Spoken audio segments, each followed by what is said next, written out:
What's up, guys? I just read On Liberty by John Stuart Mill. It's his 1858 political philosophy treatise on the importance of freedom in a political system. I became interested in, this is my second time reading it. I became interested in rereading it after reading Steven Pinker's most recent book, What Everyone Knows That Everyone Knows.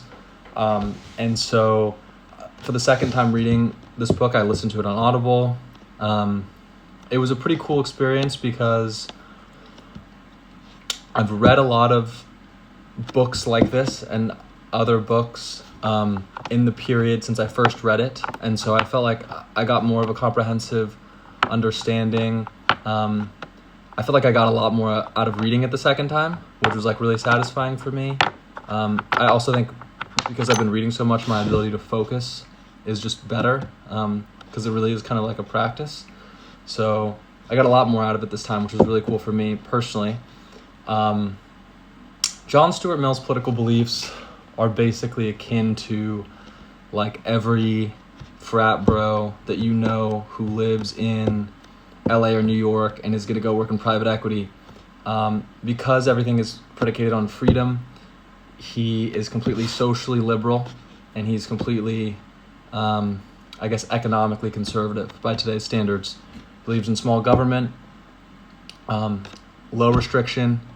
He believes that taxation on goods is a form of prohibition, that goods are being excluded from those with less means of obtaining them. Everything is kind of predicated on his idea of, he calls it freedom of thought, which can't really be regulated, I guess, but freedom of public thought, which is public speech, should be allowed to. Basically, he says there should be complete freedom of speech. This is like the main thesis of the entire book, and he kind of lays it out in book one. On Liberty is written in 5 books. He lays it out in book one, and then the second book he kind of takes like a political history perspective and gives a couple historical examples. That was my favorite part of the book. He talks about how like Jesus Christ could effectively be considered a political dissenter, and he was crucified for having morally good beliefs because he was part of a minority religion in the Roman Empire. He talks about Socrates being a political dissenter and being put to death because he was questioning the status quo in ancient Greece and Athens, and that all of the politicians at the time in ancient Greece thought they were doing a good thing. They thought what they were doing was morally correct by essentially squashing his dissent. And now, obviously, 2,600 years later for Socrates and 1,800 years later for Jesus Christ at the time of his writing, history now knows that both of those men were incredibly morally good, and a lot of teaching is based off of both of them. And he also points out Marcus Aurelius, who is essentially a champion of virtue. They call him the philosopher king, the only person with absolute power in human history that was actually fit to rule.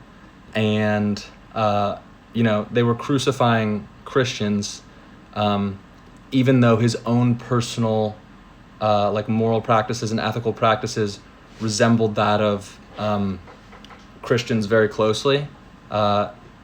Christianity, which is predicated on pacifism. And he points to the paradox with which we view, maybe a different religion or a different race or a different gender, even though they might have the exact same moral or ethical values as us. When something's presented to us as foreign, there might just be immediate bias. So for this reason, he thinks freedom of speech is incredibly important. What else? I have some notes up here. Book 4 is mostly about religion and prejudice. He kind of goes through he uses Mormonism as an example. He says that like he doesn't think he thinks like Mormon polygamy essentially is like right on the line, with which like, you know, it might be a public good to not allow polygamy, but I think he ends up basically saying polygamy should be allowed, Mormon practice should be allowed, even though it's like doesn't ally with what he would typically view to be okay. I guess the idea is people should have absolute freedom as long as they don't harm other people with their actions, and because no one can be a perfect judge as to what is morally good, and no one can be a perfect judge as to what may harm a society culturally,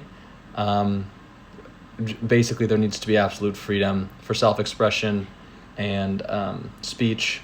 He also makes this claim, I think in book 3, that like a lot of really creative, really intelligent, eccentric people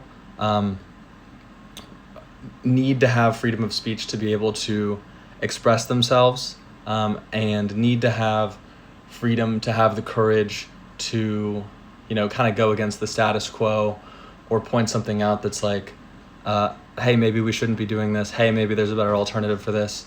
I believe the example he uses for this is that in a he talks about the church. In a Christian-dominated society, you know, they used to burn atheists at the stake if you were a publicly known atheist. And he says like a form of reform could be to then, you know, confine them to the loony bin, basically, instead of burning them at the stake, and think that that was a morally good thing to do. But they might not, you know, because they're not allowing atheists to speak publicly, and they're not allowing any of their ideas, they might not realize that like just because they've found a slightly better alternative to like a evil or morally irreprehensible system that's in place doesn't mean it's the best alternative. Let's see. He talks about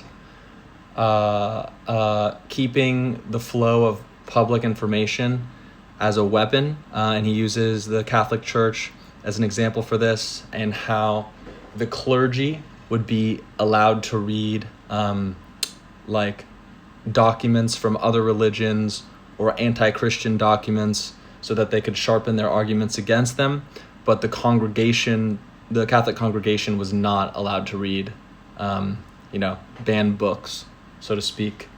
And